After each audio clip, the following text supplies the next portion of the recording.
안녕하세요. 책 읽는 설한입니다. 지난 시간에 이어서 오늘도 귀스타브 플로베르의 보바리 부인을 살펴보도록 하겠습니다. 사실 이 책을 한 번만 살펴보고 끝내려고 했지만 좀 더 해야 할 말들이 남았기 때문입니다. 우리는 사랑을 하면서 문득 나의 연인이나 배우자보다 내가 잘났다고 느낄 때가 있습니다. 그러한 사실을 확인하면 그때부터는 나의 연인이나 배우자가 조금만 잘못해도 그 잘못이 세상을 뒤흔들 죄악처럼 느껴지지요. 내가 이 사람을 만나는 게 손해 같고 내 시간이 아까워서 짜증이 나게 됩니다. 하지만 그러한 사실을 말하지 못하기 때문에 분노를 쌓아놓기만 하다가 상대방이 실수를 저질렀을 때 폭발시키기도 하지요. 그런데 말입니다. 이 다음이 더 중요합니다. 다른 사람과의 새로운 만남으로 이전 사람과의 추억을 덮을 수 있을까요? 전 세계 모든 사람이 다 다른데 그게 가능할까요? 아니요, 불가능합니다. 사람을 사람으로 덮을 수는 없습니다. 그저 의식에서 잊혀져 덮었다고 착각할 뿐, 만났던 사람에 대한 기억은 죽을 때까지 무엇으로도 덮어 씌울 수 없습니다. 샤를 보바리에게는 근사한 신혼생활을 즐기고 싶은 욕망이 있었습니다. 능력 있는 연상녀를 만난 연하남들은 언제나 또 다른 자기 같은 연하녀에게 그 욕망을 충족시키려고 하지요. 샤를 보바리도 다르지 않았습니다. 자신에게 사랑해달라고 매달리는 과부였던 아내 대신 훨씬 어려서 순수해 보이는 엠마를 선택했지요. 왜냐하면 재혼한 과부 주제에 총각이었던 초혼인 자신에게 매달리는 모습을 보니 자신이 손해보는 사랑을 한다고 느꼈기 때문입니다. 그러나 그 대안이었던 엠마는 전혀 순수하지 않았지요. 엠마는 다소 둔감해 보이는 샤를에게 불만을 느꼈습니다. 역시나 어린 자신이 이런 나이든 남성과 결혼했으니 손해보고 있다는 느낌이 가득했겠지요. 나이가 많다면 돈이나 많든가 아니면 센스가 있기라도 하든가. 그런데 둘 다 아니니 다른 대안을 찾습니다. 처음에는 역시 자신처럼 어려 보이는 레옹, 그 다음에는 숙련된 사랑꾼 로돌프를 만났지요. 그러나 그 끝은 역시나 우리가 다 아는 대로 파멸뿐이었습니다. 남성이 자신의 시간을 언제든지 내주지만 자신의 돈을 얼마든지 내주지 않는다면 바람둥이라고 하지요. 이런 사실은 이미 증명된 것이니 더 논하지 않겠습니다. 로돌프는 그 사실을 철저히 증명해 주었지요. 한참 엠마와 즐겁게 지내다가 엠마가 돈이 다 떨어지자 즉시 떠나고서는 그럼에도 불구하고 자신은 엠마를 좋아했다고 스스로를 합리화시킵니다. 내가 손해보고 있다는 느낌은 사랑을 하면서 드는 당연한 느낌입니다.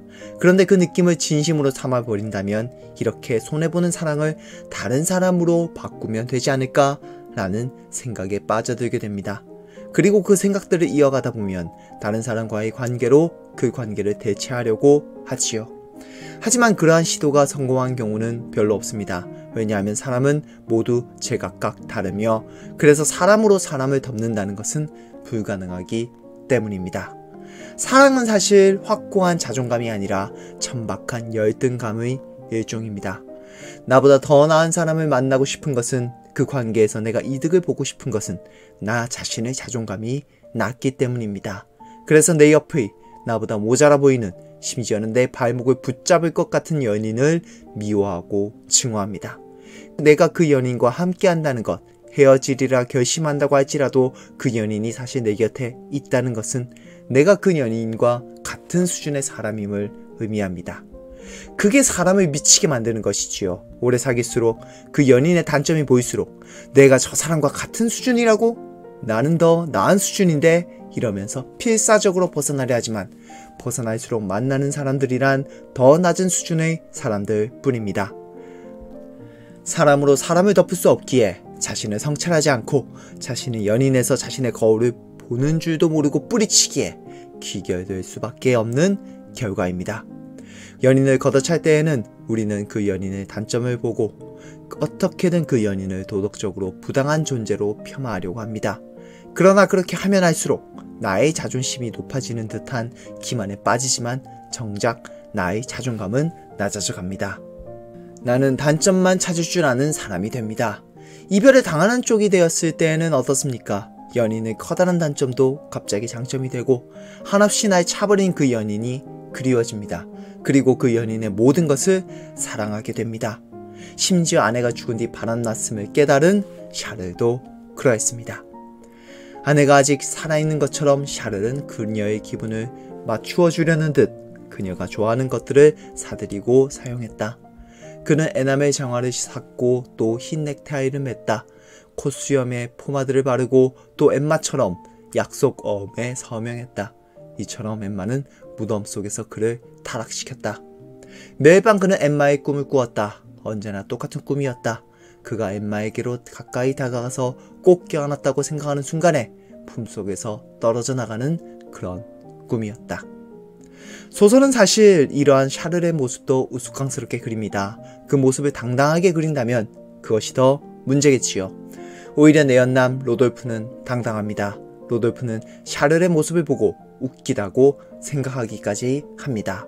원래 다 그렇지요. 죄를 지은 사람은 당당하며 죄를 당한 사람이 더 비굴해 보입니다. 안톤 체호프의 바니 아저씨를 기억하시나요? 바니 아저씨의 세레브랴코프는 어땠습니까?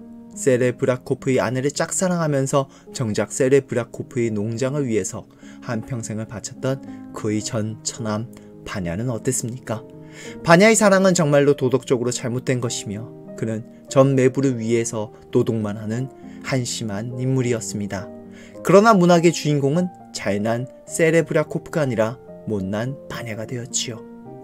결국 문학의 역사에 남는 사랑이란 고고한 자존감이 아니라 얄팍한 열등감입니다. 그리고 패배주의자들의 감정입니다. 샤를도 다르지 않습니다. 그러나 아쉬운 점도 있습니다. 만약 샤를이 죽은 전처 미망이었던 아내를 그렇게 버렸다면 과연 이런 처지로 전락했을까요? 지난 시간에도 말씀드렸듯이 사실 이 소설에 숨겨진 사랑의 주역은 샤를의 죽은 전처 미망인입니다. 말라빠진 팔로 잔소리와 함께 자신을 사랑해달라고 말하던 그녀, 소설의 주인공조차도 되지 못한 그녀를 기억합시다. 사랑하고 또 사랑하십시오. 미치도록 믿고 모멸감이 느껴져도 장점을 찾으며 사랑하십시오. 그 연인의 장점으로 그 연인의 모든 단점을 메울 때까지 사랑하고 또 사랑하십시오.